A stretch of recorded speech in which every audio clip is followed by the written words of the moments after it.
Warning, this video will have all spoilers for the Final Fantasy XIV Shadowbringers main story and side quest, as well as area names, NPC names, and the like.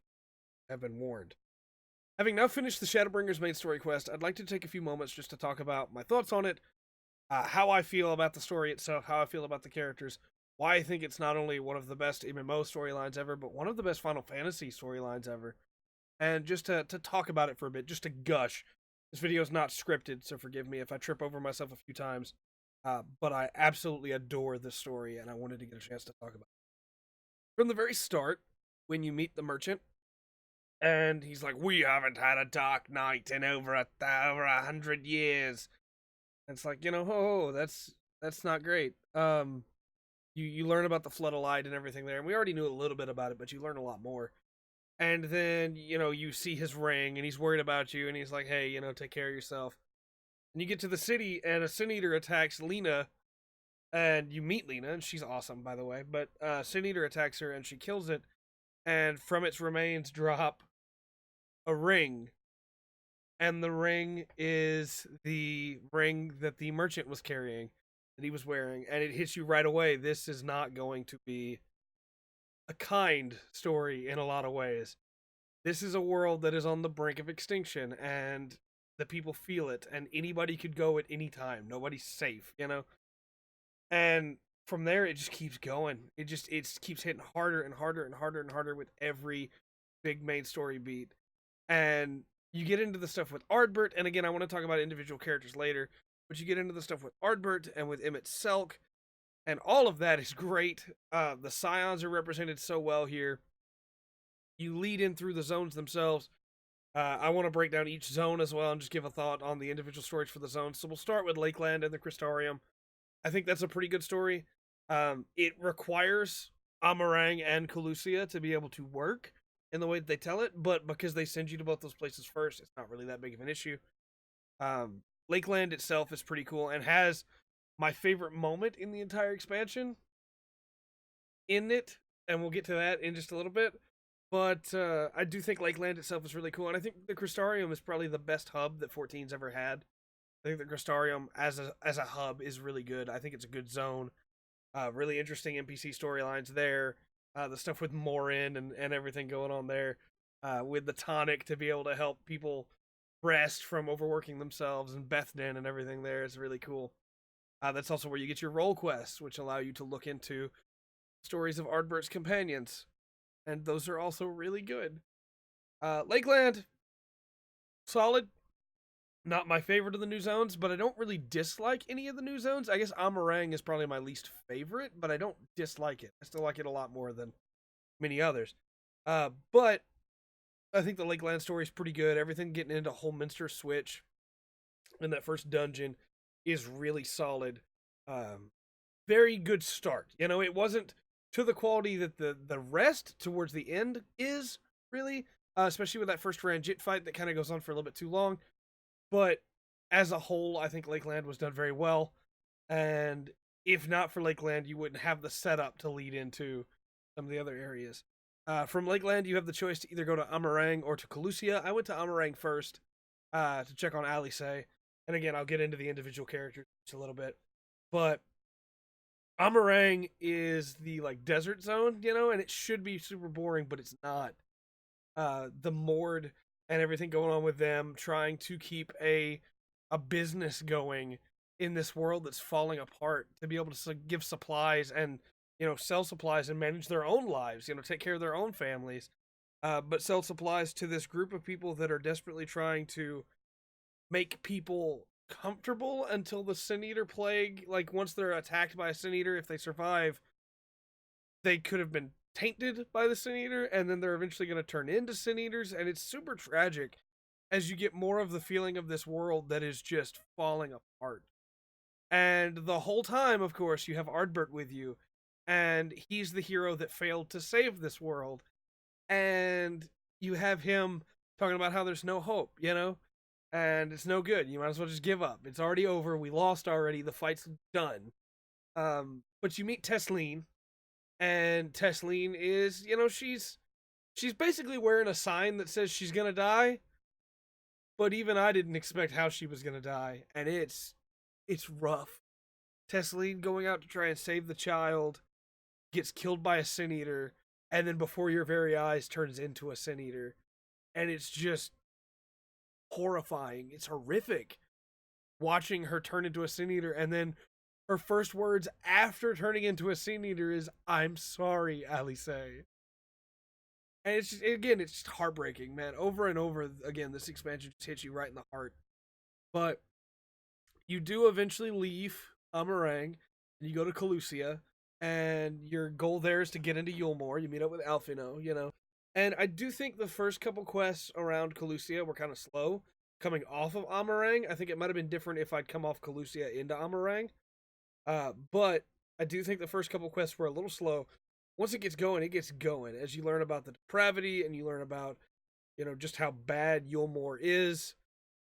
Things take off really quickly with Vothri and with Kaishir and everything happening there, and you get this feeling for this world again that not only is it at the point of extinction, not only is there this threat that is constantly trying to destroy them, but there's these people drinking the Kool-Aid that have been convinced that this is the way to do it, that, you know, we just need to try and exist until the end, try and make the best of every day we have, not in a try to make life better kind of way, but in a, you know, hey, if we're gonna die anyway, we might as well live it up while we have the time. And it's so interesting to see the difference between the people of Yulmore at that point in the story and the people of Crystarium. But you do eventually leave Yulmore, and that's when you have Holminster Switch, which is, again, a very good first dungeon for the expansion. It's not quite as you know, fancy or shiny as some of the later dungeons, but it hits hard when it comes to the story department, as you see people running and then falling and then turning into sin eaters, and then you have to kill them. And it's there that, you know, you fight your first Light Warden, and the light is pulled into you as the Warrior of Light, and you absorb the light and diffuse it, supposedly, and that's where it all starts, right? Night comes back to the Lakeland, and you get this amazing cutscene of the people realizing for the first time that night is not just a story they've been told over the last 100 years, like over the last generations, that night is a real thing and that there is still hope, and seeing their joy, it's really affecting, honestly. It's a really good scene. And you go from there, you know, well, hey, we need to go kill the rest of the Light Warden. So let's go to Raktika, or let's go to Don Meg. Well, a bunch of things happen with Minfilia and Thancred and Runjit, and then you escape to Don Meg. So you go to Don Meg, and you interact with the fairies, and again, the start of Don Meg is a little, or Ilmeg, sorry, Don Meg's the dungeon. The start of Ilmeg is a little slow compared to, you know, what's just been going on in the story. You kind of want to get back to the questing you were doing and into everything there, but it pays off in a really powerful way. As you slowly win over the different groups of the Fae, and you find out that these tree people everywhere used to be regular people, but the fairies turned them into the tree people. As you see the Fua drag soldiers of Yulmore down into the depths to drown them, as you realize that these allies of yours are allies, but they are still Fae, and they do not play around. They play around, big quotation marks, but they do not play around. And there's a really powerful side quest in this area that involves beavers, of all things, and fairies being turned into beavers. And one by one, this group of friends sends you to go look for their friends, and then, you know, they get upset because you can't find them, and so eventually they go themselves, and then they get turned into one. And the final quest is called "And Then There Was None," as this whole group of friends has been turned into beavers, and they seem happy, right? They don't seem upset. But again, are they happy? And we know they're happy because they're actually happy, or is it just that the magic that turned them into a beaver convinced them they were? We don't know, and it's super sad. And as you get further and further into this zone, you get the stuff with Seto and how he used to be Ardbert's Amaro, and the stuff with Titania, and you find out that whoever kills, or you already knew that whoever killed a Light Warden becomes the Light Warden, and that's why people don't kill Light Wardens and they just hide from them. But you're immune from that, supposedly, because you're the Warrior of Light. You've been blessed by Hydaelyn, you have the Light's blessing. But you find out that many years ago, when the Light Warden came to Ilmeg, Titania killed it to try and protect his people, and turned into a Light Warden herself. And it's a really good zone. You also meet Urianger again, and you get some good interaction with him and Thancred, and Minfilia, and it's just a really tragic zone in a lot of ways. The side quests there are really good and definitely worth doing, but it's one of those that I think is going to get kind of pushed to the wayside by a lot of people when it comes to talking about how great Shadowbringers is, because again, everything after this is exceptional. And again, this is good. I don't think any of this is bad, other than maybe the first 3 quests, maybe 3 or 4. And even that's not terrible. It's just, we were in this big hype moment of story, and now we're ground to a halt here. But I do think that Ilmeg is going to suffer from just being forgotten and looked over when it comes to talking about how great the story of Shadowbringers is. Because you get from Ilmeg to Raktika, and Raktika, storyline-wise, is amazing. You have the Knights Blessed that believe in the Knight. You have everything with Y'shtola there. You have the Viera that are there, that are defending this ancient Ronkin temple that has the secrets that are needed, right? To be able to figure out where the Light Warden's at. And as you fight your way through all these quests and all these stories, you find more and more that these Knights Blessed have been reduced in number by other people that believe differently, by Sin Eaters, the Yulmoran army, and it's just this tragic little group of people that are just trying to do their own thing. They're not hurting anybody, but everybody wants to hurt them because they still believe in the dark, and everybody else doesn't want to believe in the dark that way anymore. They want to give up hope. Yulmor wants to live with the idea of, this is the moment, we need to embrace it and enjoy it. And it's around this time that Imik Selk, who's been following you, shows up some more. And again, I'm going to get into individual characters at the end of this, because we're trying to just move through the zones and the big high points for me storyline-wise there. But you get through Raktika, and you get this moment where Y'shtola does the most Y'shtola thing she's gonna do this whole expansion, and she basically dies again. She is cast into the ethereal sea again, and Imik Selk pulls her back for you because he does you a favor. And this moment where Runar picks her up, he's so happy that she's okay. He picks her up and just does this little spin, and my heart broke again, man, because Runar, he's just a big softy, And you move forward from there. You take on the next Light Warden and you kill it. And then from Raktika, you go to Amarang again, and you take on the second half of Amarang, the other half of it, and you get introduced to Magnus. And you get introduced to his storyline with his wife and his kids, and it drives home to you again that things are not great. But I've skipped a section, I'm sorry. Before you go to Amarang, though, Yulmor is not happy with what you're doing. They're pretty upset about it. They've tried to stop you multiple times, and they instigate a Light Warden attack in Lakeland.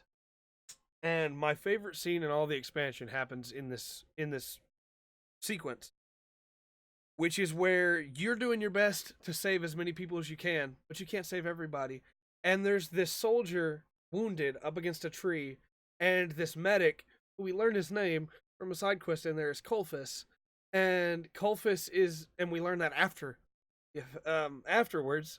And Colfus is like trying to help this guy and trying to help him, get up. And he's like, yeah, just don't worry about it. Everything's going to be okay. Night's back. Remember the feeling when you saw Night again? The Warrior of Darkness is here. Everything's going to be fine. And a Sin Eater is coming up behind them. And Ardbert, the ghost of Ardbert that has been like hanging with you this whole time, is there. And he's slowly been building up hope again over the course of seeing you take out these Light Wardens and seeing Night restored to these areas, and learning that Seto still remembers him. Hope is coming back for him. And in this moment, he calls out to Colfus, and the man doesn't hear him because only the Warrior of Light can hear him. And so then he gets his axe and he rushes the Sin Eater, saying, please let this work. And his axe just goes right through it. Just passes right through it. And the Sin Eater kills Colfus and the soldier leaning up against the tree. And there's nothing Ardbert can do about it. And it's this super tragic moment as Ardbert is just like, why am I still here? Why did you do this to me? As he's the hero, he's the savior, he's the warrior of light for this world, for the first. And there's nothing he can do to protect these people. But you move into the other half of Amarang, and you do all the stuff with Magnus and how great all of that is. And you go down to awaken the old Minfilia, and things don't go quite the way you planned. Thancred has to fight Ranjit, and Thancred almost dies fighting Ranjit. It's a really, really powerful instance as he cuts off his own ties to the ether that is helping his heart pump so that he can disguise himself, or so he can hide himself so Ranjit doesn't see him, so he can get an attack in on him. It's really cool. And Minfilia dies so that Rain can live. And it's been a while since a Scion has died. Minfilia, in a way, was dead for a while, but it's pretty final this time. And for all the things I don't like about Minfilia, most of which, belies in the line, pray return to the Waking Sands, I still liked her as a character. And it is kind of sad to see her go, but at the same time, you're excited because Reen gets a chance to live now, And you take on the Light Warden for Amarang, and you kill it. And then it's time to go to Calusia. Time to go back to Yulmore. And you do all the stuff leading into fighting into Yulmore. Through that instance, you get to Vothri. You find out Vothri is the Light Warden. And then he leaves and raises Mount Gulg out of the ground. And then Alphino gives a speech. And the citizens of Yulmore find themselves together. They gather together to help go hunt down Vothri. And little by little, you're gathering all the people from the previous zones back together to help build this giant golem a Talos to reach up and grab Mount Gulg, which is in the sky, so you can go hunt down Vothri, which is the final dungeon, climbing up the back of this Talos. And it's just this really heartwarming scene of everybody's working together. This is only possible because you gathered everybody together. And to get up there, you have to go up a thing called the ladder. And the first ride is yours, out of honor for all that you've done. And you get on the ladder, and Alphino and Alice are on the ladder with you. And then you just motion for Ardbert to come with you. And nobody else knows who you're motioning to, right? They can't see it. But Ardbert comes and rides the ladder with you. And so you get up to the top of Calusia. You get up to the top of Mount Gulg. You fight Vothri. You beat Vothri. And then the Crystal Exarch, who has been this constant companion, but also this secretive companion, reveals that he is Grahatia. He tries to feed you this lie. It's an effort. I don't blame him. He tried. He tries to feed you this lie about how, he's going to steal all the ether and leave. But what he actually wants to do is to take all the light ether out of you because it's too much for you and send himself into the void and die there. Because in so doing, he will have completed his arc because as we find out later, he's from the future. He's the Grahatia from our time who went to sleep in the tower, woken up in the future, transported through time and space to come in and get us to save the first, thus saving our own world and saving the people that he would know.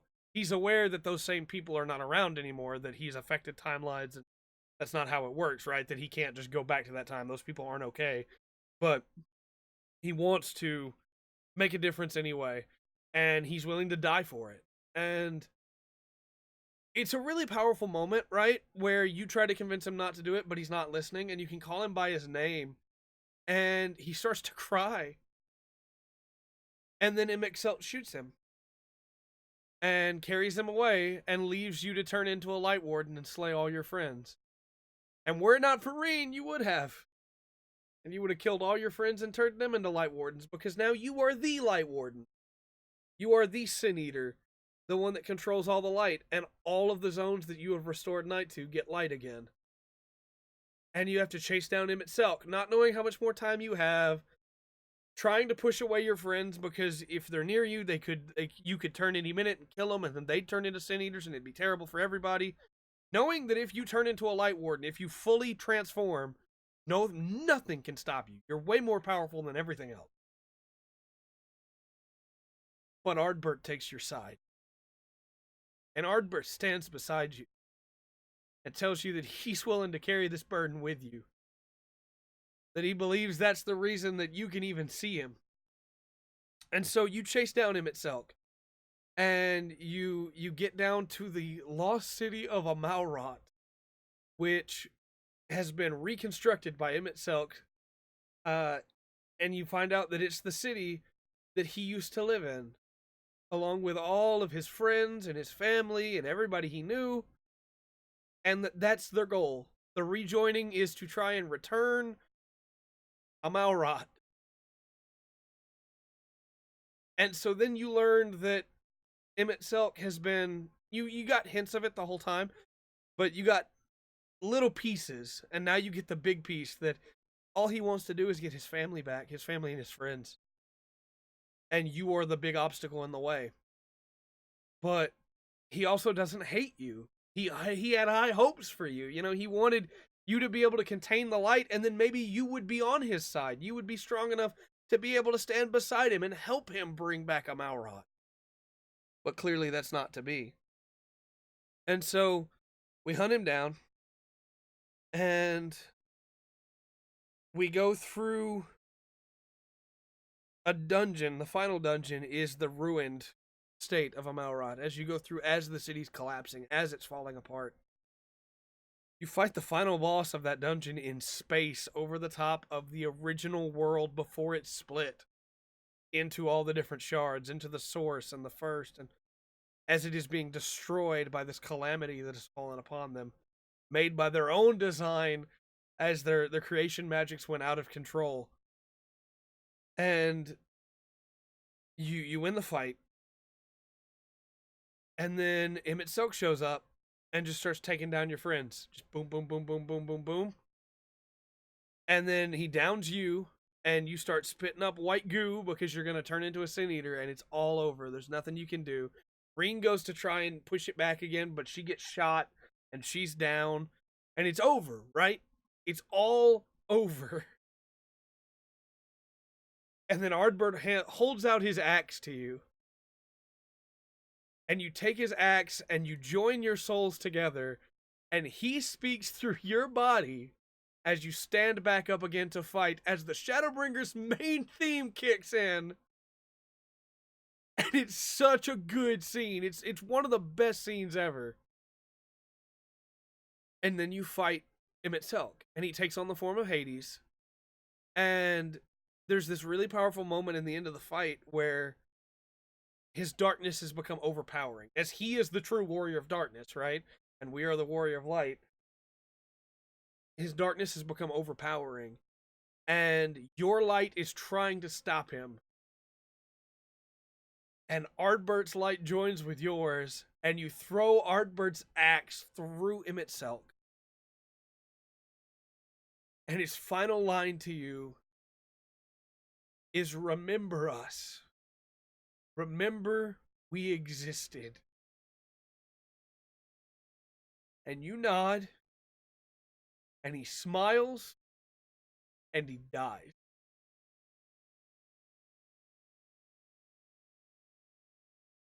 So, main story alone is great. Side quests are great, right? Exceptional story. I absolutely love going into this city that is a city built out of ether to replicate a past that cannot come back anymore the way that they think it will.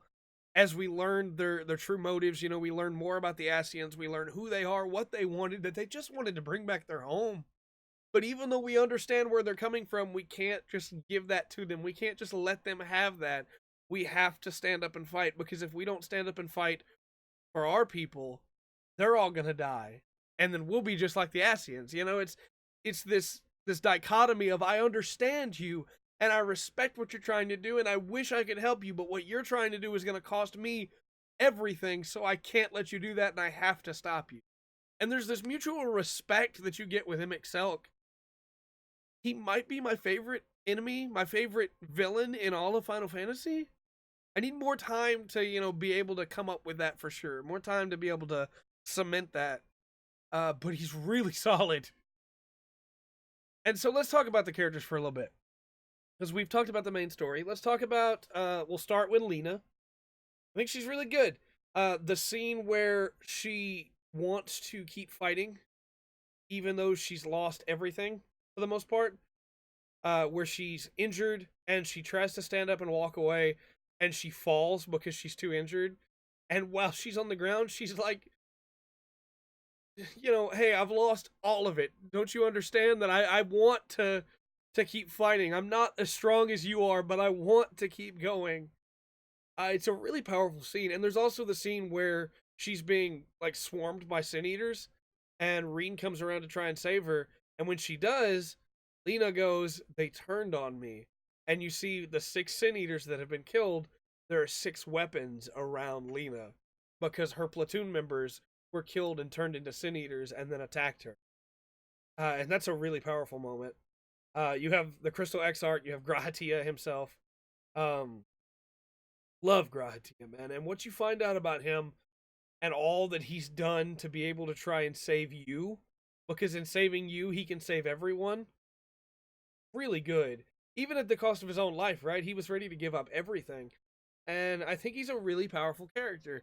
He's not the same Graha that we knew, but at the same time he is, And I really like what they did with him here. I'm very excited for the continuing patch cycle that's going to happen with his character. Alice, still great. Maybe better than ever, I would say, because the stuff with Tesleen and how she grows from it. She's extremely protective of us. She's lost too many people. She doesn't want to lose more. And there's a really powerful scene towards the end where she is standing in front of us, basically challenging any who would like to come and try and attack her to get to him, to us, the Warrior of Light. And Alphino is really good.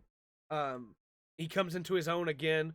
He brings up stuff about the Crystal Braves and Estinian, and you really get this feeling like this is the like closure to the character arc that started back in 2.1 with the Crystal Braves, where he has now come all the way back around and sees that what he was doing, what he was trying to do was good, but he went about it the wrong way. And now he sees that in Vothri in a way, and it angers him. It makes him mad. And seeing him have to pull through that is really good. Thancred is great in this expansion.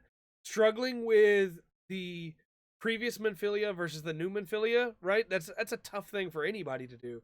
But having to work through that and having to, come to terms with it and make peace with, this is life and this is just the way it is. I have to move forward with this new Minfilia because the old one's gone. It's really tough for him, but it's a good arc. It's a very, very nice arc. Urianger struggling with the guilt that he has for helping the Warriors of Darkness and for causing, in some ways, this flood of light to not just be stopped, but also he helped them when they were with the Asians. In a way, he's responsible as well. And he feels it, you know, he feels bad for it. He also still feels bad that he betrayed you to help them. And he's desperately trying to make up for that throughout the course of this expansion. And I think that's really cool. Then you have Y'shtola.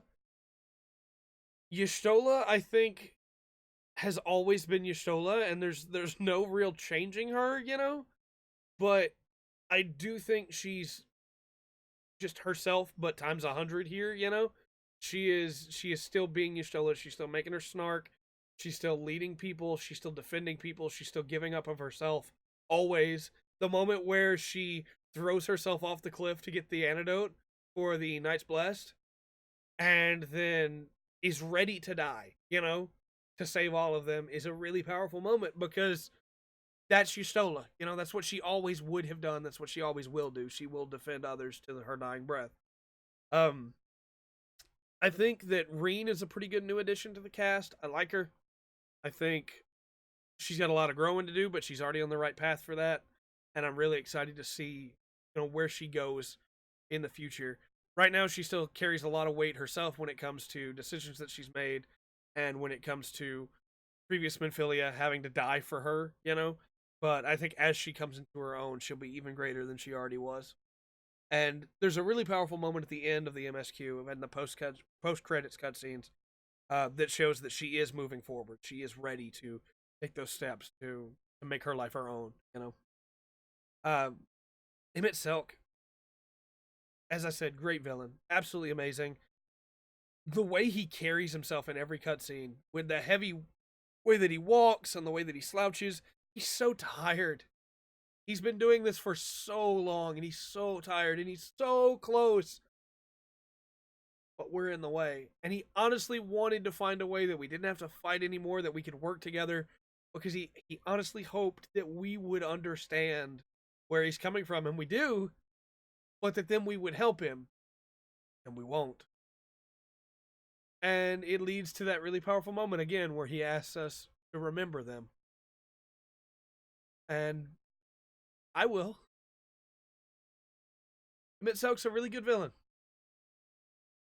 I think the best villains are always the ones that don't realize they're a villain, you know? Like, he knows the things he's doing are bad, but he doesn't care because it's for the greater good, as he's concerned. It's for the good of his people. And I think it's really solid. Ardbert, man. Ardbert's so good. Ardbert is not, like, for a long time, Harshfont is my favorite character, or has been my favorite character in 14. For good reason, right? Harshfont's a great character. I think Ardbert might be my favorite character now. Harshfont's still up there, don't get me wrong. He hasn't, like, dropped a bunch of places. He's still number 2. But I think Ardbert might be my favorite character now, as we've seen him go through this arc of realizing that nothing he did was good enough, that everything he tried to do to save his people only hurt them more, giving up completely, and then coming back around and finding hope again, just to give of himself again, just to be the hero again at the end, to give all that he had up, to give up his own soul to restore ours, to stop Emmett Selk and save the First, to save his world.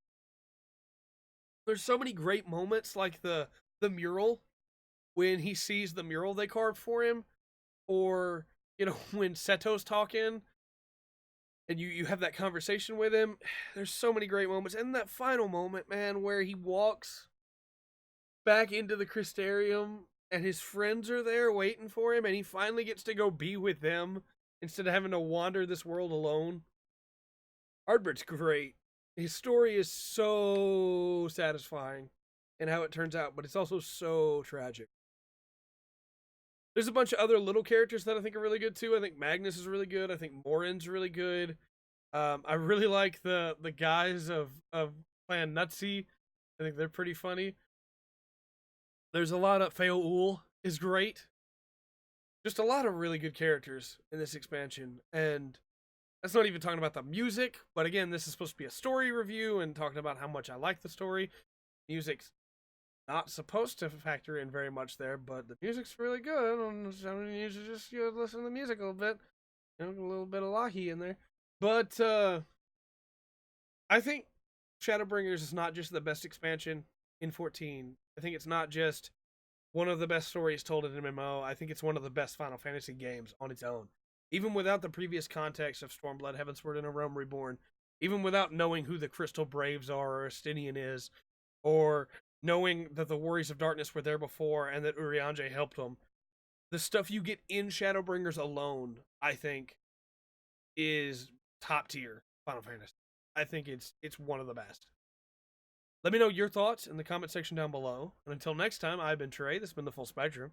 And remember to always enjoy the Full Spectrum that Final Fantasy XIV Shadowbringers has to offer.